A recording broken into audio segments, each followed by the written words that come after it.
कि जब एजुकेशन में हमने 47,000 टीचर्स भर्ती किए तो हमने IBA कराची को भी लिखा और IBA सक्खर को भी लिखा। IBA कराची ने माजरत कर ली, उन्होंने कहा कि हमारे पास इतना सिस्टम नहीं है बड़ा, हमारे पास इतना हमारा निज़ाम नहीं है कि हम पूरे सिंध में इस तरह की कोई टेस्टिंग सर्विस आपको फराहम कर सकें। हमारे पास सक्खर IBA के अलावा कोई चॉइस नहीं बची और हमने 47,000 टीचर्स भर्ती किए हैं जो IBA सक्खर ने किए हैं और प्योरली 100% मेरिट पे किए हैं, जिसके ऊपर कोई एतराज़ हमारे सामने अभी तक नहीं आया।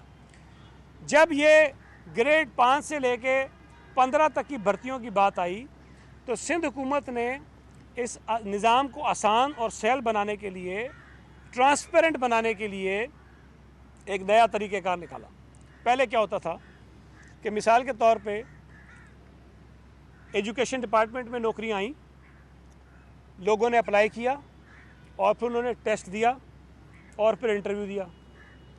फिर उसके बाद एग्रीकल्चर में नौकरियां आईं, फिर उसी आदमी ने अप्लाई किया, फिर दोबारा टेस्ट दिया, फिर दोबारा उसने इंटरव्यू दिया। फिर किसी तीसरे डिपार्टमेंट में आई, वहाँ अप्लाई किया, फिर उसने टेस्ट दिया, फिर उसने इंटरव्यू दिया। तो एक शख्स जो है वो अगर 20 डिपार्टमेंट्स में अप्लाई करता था तो 20 मरतबा उसको टेस्ट देना पड़ता था। हमने उनकी सहूलत के लिए ये किया कि पहले हम टेस्ट करवा लेते हैं IBA सक्खर से, जो क्रेडिबल है इस वक्त पूरे मुल्क में। सक्खर IBA की क्रेडिबिलिटी को कोई चैलेंज नहीं कर सकता। और मैं आपको बता रहा हूँ कि बहुत सारे इदारे हमें सिफारिशें करवा के आते हैं कि हमारी टेस्टिंग सर्विस ले लो और हम आपके लोगों को अकोमोडेट करेंगे, कहते हैं हमें आके। हमने उनको रिफ्यूज़ किया है। हमने सक्खर IBA को लिया जो कोई अकोमोडेट नहीं करता हमारे लोगों को, प्योरली मेरिट के ऊपर वो टेस्ट करते हैं। हमने ये कहा कि सूबाए सिंध में ग्रेड 5 से 15 के लिए जो लोग क्वालिफाई करते हैं वो आकर एक मरतबा टेस्ट दे दें और वो जो शख्स टेस्ट में क्वालिफाई कर जाएगा फिर किसी भी महकमे की जो नौकरी आएगी उसमें वो अप्लाई करेगा तो उसको टेस्ट नहीं देना पड़ेगा।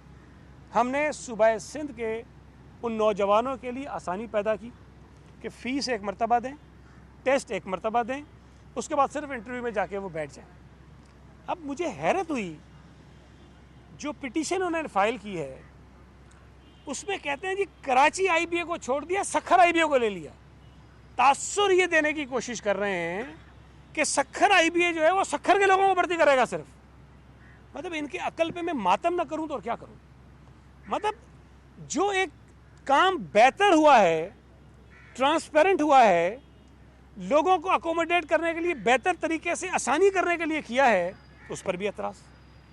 और अफसोस की बात है कि सिंध हाई कोर्ट ने भी हमें नहीं सुना और स्टे कर दिया। अब मुझे बताइए कि अगर हम सक्खर IBA से भी ना कराएं तो हम किससे कराएं भाई। जो तरीक़ेकार हमने अडॉप्ट किया है नौकरियों को ट्रांसपेरेंट बनाने के लिए, कोई हमें आके बता दे कि जी इससे बेहतर ये हो सकता है, वो आप कर लो, हम वो करने को तैयार हैं। अदालत खुद कहती है कि सक्खर IBA से कराओ। अदालत अपने जो जज भर्ती करती है सक्खर IBA से करती है। 47,000 टीचर हमने भर्ती किए, सक्खर IBA से किए, कोई एतराज़ नहीं है। अब MQM को इसलिए एतराज़ है, मैं नाम नहीं लेना चाहता हूँ, बहुत सारी चीज़ें मेरे पास हैं, आके इनके लोग मुझसे क्या बातें करते रहे मैं बताना नहीं चाहता हूँ। हमने उनकी बातें नहीं मानी है ना, हमने कहा नहीं ट्रांसपेरेंट तरीके से नौकरियाँ देंगे, अदालत में चले गए। ठीक है, बहरहाल अब गए, लेकिन इसमें मैं आपको बता दूँ इन्होंने टीचर्स में कराची की जितनी वैकेंसीज थी कराची के लोगों को मिली हैं। कराची भी क्या बल्कि एक UC की हद तक हमने महदूद किया है कि जिस UC में रहने वाले लोग हैं उन्हीं UCs को जो है वो वहाँ पर अकोमोडेट किया गया है। तो भाई इसमें कैसे अख्तलफी हो रही है।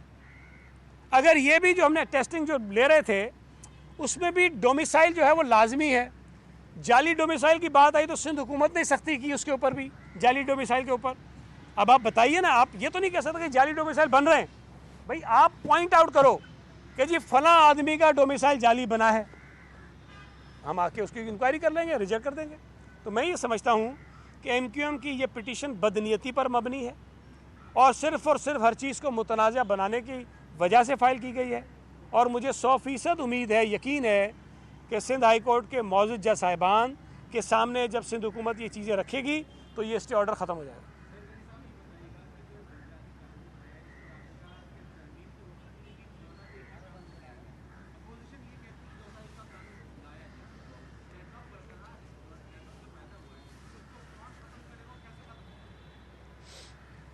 देखें, पीटीआई अखलाकी तौर पर इस कानून के ख़िलाफ़ कोई एहतजाज और मुज़ाहरा नहीं कर सकती, उसको नहीं करना चाहिए। इसलिए पंजाब में जब ये 2018 में हुकूमत में आए, इन्होंने मुंतखब बल्दियाती नुमाइंदों को घर भेज दिया, बहाल नहीं किया। सुप्रीम कोर्ट ने कहा बहाल करो, नहीं किया। सुप्रीम कोर्ट में कंटेम्प्ट लग गई, नहीं किया। जब उनकी मियाद पूरी हो रही थी, उसे 15 दिन पहले उनको बहाल किया और वो ख़त्म हो गए। खैबर पख्तूनख्वा में इन्होंने कितने साल के बाद इंतखाबात करवाए हैं, और आपको पता है कि जब खैबर पख्तूनख्वा के नताइज आ गए तो अब दोबारा ये तरमीम क्या लेकर आ रहे हैं कि मुंतखब बल्दियाती नुमाइंदों को असिस्टेंट कमिश्नर्स और डिप्टी कमिश्नर्स के मातहत कर रहे हैं। इनका माई बाप जो है डिप्टी कमिश्नर होगा, असिस्टेंट कमिश्नर होगा। वहाँ तो 2001 के कानून की बात नहीं करते हैं। बलूचिस्तान में आज तक इंतखाबात नहीं हो रहे हैं। पीपल्स पार्टी वाहिद हुकूमत है जिसने इनकी मुद्दत पूरी करवाई। भाई कराची में, हैदराबाद में, मीरपुर खास में तो इनके उनके मेयर थे ना। हम भी चाहते तो उनको फारिग कर देते, हम भी चाहते अपने बंदे लगा देते, हमने तो नहीं किया। हमने जमहूरी तरीके से अपने अपोजिशन के जो मुंतखब बल्दियाती नुमाइंदे थे उनकी मियाद पूरी करवाई। मैं आ रहा हूँ ना, सवाल ये है ना कि 2001 का कानून, 2001 का कानून जब किसी सूबे में नहीं है, पीटीआई पहले तो केपी में करवाए, पंजाब में करवाए, जमात इस्लामी पेशावर में जाके एहतजाज करे, धरना लगाए, पंजाब में जाके धरना लगाए, बलूचिस्तान में जाके धरना लगाए, इस्लामाबाद में जाके धरना लगाए, और उसके बाद हमें कहे कि जी सबको मना लिया, अब आप भी मान जाओ। तो डेडलॉक अगर इस बात पे है कि जी वो 2001 का कहते हैं और हम नहीं मानते तो ये रहेगा। मैं आपको साफ कह रहा हूँ कि 2001 का कानून किसी एक की ख्वाहिश पे नहीं आएगा। वो कानून किसी सूबे में नहीं है, पूरे मुल्क में कहीं नहीं है। पंजाब ने ऑर्डिनेंस के ज़रिए कानून बनाया है, असम्बली में बहस नहीं हुई उस पर। इस्लामाबाद में ऑर्डिनेंस के ज़रिए बल्दियाती कानून आया है, उसकी कॉपी किसी के पास नहीं है, उस पर कोई एहतजाज नहीं है। सिंध हुकूमत ने असम्बली में हम लेकर गए और हमने बोली कम चेंजेस किए, और चेंजेस भी जो किए हैं वो इस कानून को बेहतर बनाने के लिए किए हैं। मुझे बताइए कि सॉलिड वेस्ट मैनेजमेंट बोर्ड का चेयरमैन मेयर को बना दिया, Karachi water and sewerage board का शरीक चेयरमैन मेयर को बना दिया, प्रॉपर्टी टैक्स की कलेक्शन इनको दे दी, 10 इदारे सूबाई हुकूमत के इनके जवाबदेह कर दिए, जिसमें पुलिस है, जिसमें एजुकेशन है, जिसमें हेल्थ है। भाई हमने तो चीज़ें बेहतर की हैं। अब अगर कोई ये कहे मेरी मर्जी का कानून, भाई ठीक है लगाते रहो जोर। रास्ता बातचीत के ज़रिए निकलता है, रास्ता असम्बली के अंदर निकलेगा।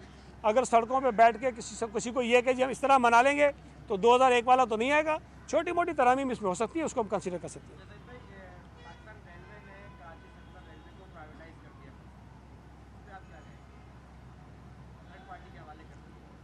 देखिए मैंने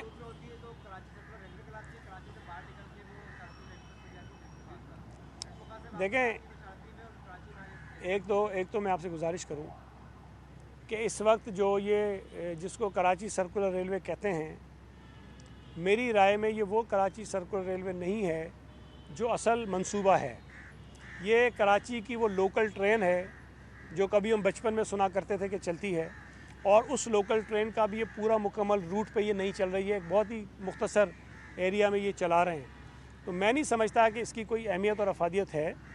कराची के लिए वो सर्कुलर रेलवे होनी चाहिए जिसका मंसूबा चीफ़ मिनिस्टर मुराद अली शाह ने CPEC में शामिल करवाया था, और पहले PMLN की हुकूमत ने और उसके बाद इमरान खान की हुकूमत ने सिंध हुकूमत की इल्तिजाओं पर कोई नज़र नहीं दी, और इसको वो डिले करते रहे, जिसमें 4-5 साल गुजर गए। अब अगर PTI की हुकूमत ने कराची ट्रांसफॉर्मेशन प्लान में कहा है कि जी KCR को हम करेंगे, तो फिर वही KCR शुरू करवाएं जो CPEC के अंदर शामिल है, जिसकी मंजूरी चीफ़ मिनिस्टर मुराद अली शाह साहब ने उस वक्त चाइना के हुकूमत में जो मुख्तलिफ फोरम्स हैं, CPEC के जो मुख्तलिफ फोरम्स हैं, उनसे जो मंजूरी ली हुई है। ठीक है,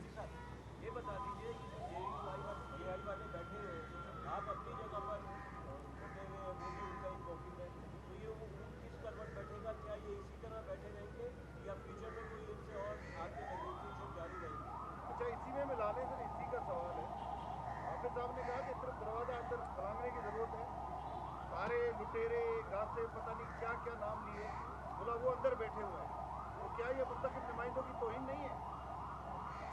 देखिए अब किसी की ज़बान तो हम नहीं बंद कर सकते ना। वो जो कहना चाहते हैं, इंसान वो कहते हैं ना कि जी इंसान की ज़बान जो है उसका अपना किरदार बताती है, ठीक है ना। तो मैं उस पर तो कोई कमेंट नहीं करूँगा, लेकिन जो बात आपने पूछी, देखें उसूली तौर पर, अखलाकी तौर पर, आइनी तौर पर कानून बनाना असम्बली का इख्तियार है। असम्बली को कोई बैठ के डिक्टेट नहीं कर सकता, मेजॉरिटी को बैठ के कोई डिक्टेट नहीं कर सकता कि जी इस तरह का कानून बनाएं।